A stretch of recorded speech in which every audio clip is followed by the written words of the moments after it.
కాబట్టి దీన్ని తీవ్రంగా తీసుకోవాల్సిన అవసరం ఉంది. ఆ పార్టీ తమ ఎంపీలు ఇష్టానుసారం మాట్లాడే పరిస్థితిని అదుపు చేయాలని చెప్పి కూడా చెప్పాల్సి వస్తుంది. Right sir. ఇక ఫైనల్ టాపిక్, వైఎస్ఆర్ కాంగ్రెస్ పార్టీలో చాలా మార్పులు చేర్పులు జరిగాయి సార్. సజ్జల అవుట్ ఏదో అయ్యా వీ హ్యావ్ టైం సార్. అదే సజ్జల అవుట్, ఇంకో కొత్తగా ఎవరో వచ్చారో అని చెప్పి కూడా చూశాను సార్ ఒక వార్త.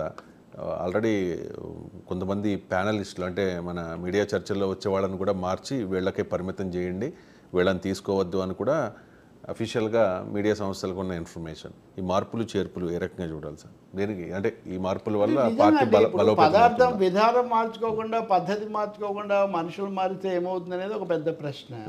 వైసీపీ ఓడిపోయినప్పటి నుంచి కూడా అసలు జగన్మోహన్ రెడ్డిది కాదు, సజ్జల రామకృష్ణారెడ్డిదే పొరపాటు, ఆయన సలహాదారుల వల్లే ఓడిపోయారు, ఇట్లాంటివన్నీ. ఇప్పుడు జగన్ అభిమానులకు ఆయన మీద ఎంత అభిమానం అని ఉండొచ్చు, కానీ కర్త కర్మక్రియ ఆయనే. అంతవరకు అంతా ఆయన భజన చేసి ఆయన చుట్టూ తిరిగి ఓడిపోయిన వెంటనే ఆయన కారణం కాదు ఇంకెవరో కారణం అంటే ప్రధాన నాయకుడు ప్రధాన పాత్రే ఉంటాడు ఎప్పుడు. అది ఆయన గుర్తించాల్సిందే. కానీ మిగతా వాళ్ళే అంతా చేసే పరిస్థితి, పోనీ వాళ్ళకి ఆ అవకాశం అధికారం ఇచ్చింది కూడా ఆయనే కదా.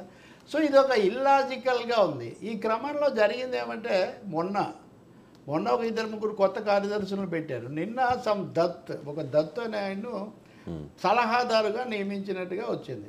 సలహాదారు అనగానే మనకందరికీ గుర్తొచ్చే పేరు సజ్జల. ఈ దత్త న్యాయను పెట్టడం దాదాపుగా ప్రశాంత్ కిషోర్ టీం ఇది వరకు చేసిన పని ఆ స్థాయిలో చేయడానికి ఈయనను పెట్టారు. సో అంతర్గత పరిస్థితి బాగలేదు అని జగన్ గుర్తిస్తున్నారు. బయట విమర్శలు ఇందాక మీరు చెప్పినట్టుగా ప్రభుత్వం ఉందా లేదా వేరే విషయం. అసలు వైసీపీ అంతర్గత పరిస్థితే బాగలేదు, అందుకనే ఇన్ని మార్పులు చేర్పులు జరుగుతున్నాయని నిన్న ఒక 12 మందితో వాళ్ళు జాబితా ప్రకటించారు. మా ఎంపీలు, మాజీ ఎంపీలు, ఎమ్మెల్యేలు, మాజీ ఎమ్మెల్యేలు, వీళ్ళే మా అధికార ప్రతినిధులు అంటూ ఒక 12 పేర్లు. ఈ 12 పేర్లలో 1-2 పేర్లు అదృశ్యమైపోయినాయి.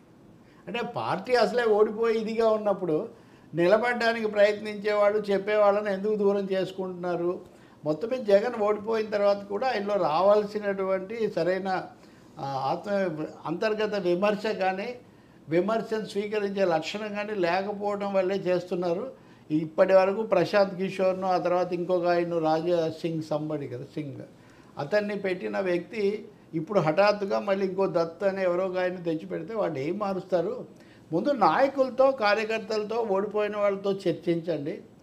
ప్రభుత్వం యొక్క తప్పులు 100 విమర్శించండి, కానీ ఒక్కటేసారైనా మీ తప్పులను కూడా మీరు ఆత్మవిమర్శ చేసుకోండి అని కార్యకర్తలు వీళ్ళు కోరుతున్నారు. వైసీపీ సోషల్ మీడియాలో కూడా ఇవన్నీ చాలా ప్రముఖంగా వస్తున్నాయి. మరి చూసుకుంటారా లేదా? తప్పులేని వారు తమ తప్పులు ఎరగరు, విశ్వదాభిరామ వినురవేమ అన్నట్టుగా తమ తప్పులు చూసుకోవడానికి ఒప్పుకుంటారా లేదా అన్నది ఇప్పుడు మనం చూడాలి. ఇంకా సజ్జల లాంటి వాళ్ళు కొంత సైలెంట్గా ఉన్నారు, ఎందుకున్నారో తెలీదు. మరి ఉన్నంతకాలం అంతగా మాట్లాడి ఓడిపోయాకనే నిశ్శబ్దం అయిపోయేసరికి అది కూడా నిగూఢమైన, అంటే జగన్ అండ్ సజ్జల వీళ్ళిద్దరికి గ్యాప్ బాగా పెరిగిపోయింది అనేది ఒక ఈ ఊహాగానాలు. రవిశంకర్ నేను చాలా రోజులుగా వాళ్ళ అధికారంలో ఎన్నికలు అయిపోయిన తర్వాత చూస్తున్నాను. ఇప్పుడు విజయసాయి రెడ్డిని పక్కన పెట్టేశారని చాలా కథలు రాశారు. అతను ఆ సినిమా యాక్టర్ నందమూరి అబ్బాయి చనిపోయినప్పుడు కొంతకాలం అప్పుడు కొంతకాలం వాళ్ళకి ఏదో బంధుత్వం ఆయన భార్యతో ఉంది కాబట్టి విజయసాయి రెడ్డి కొన్ని రోజులు అక్కడ తిరిగాడు. సో ఇంకా అయిపోయింది. విజయసాయి రెడ్డి చంద్రబాబు ఒకటైపోయారు. ఈ స్థాయిలో ఒక ప్రచారం. తర్వాత మళ్ళీ మామూలుగానే ఉన్నాడు. అమ్మో చుట్టూ ఉన్న నలుగురు, అది వైవి సుబ్బారెడ్డి, సజ్జల రామకృష్ణారెడ్డి, లేకపోతే పెద్దిరెడ్డి, మిథున్ రెడ్డి, ఇంకొక ఆయన, దీంట్లో ఏం పెద్ద మార్పు ఏం రాలేదు గతంలో. ఇప్పుడు అయిపోయిన తర్వాత కూడా పెద్ద మార్పు వచ్చిందని నేనేం అనుకోవట్లేదు వాస్తవంగా. బట్ ఏం జరుగుతుంది, ఎందుకు ఎవరు ఎప్పుడు కనిపిస్తున్నారు, ఎప్పుడు కనిపించట్లేదు, ఎవరి మీద నోటీసులు వస్తే ఎవరు అదృశ్యమైపోతున్నారు? ఇప్పుడు ప్రకాశం బ్యారేజ్ ఇష్యూ వచ్చింది, కొంతమంది అదృశ్యం కావచ్చు కొన్ని రోజులు, మనం చెప్పలేం.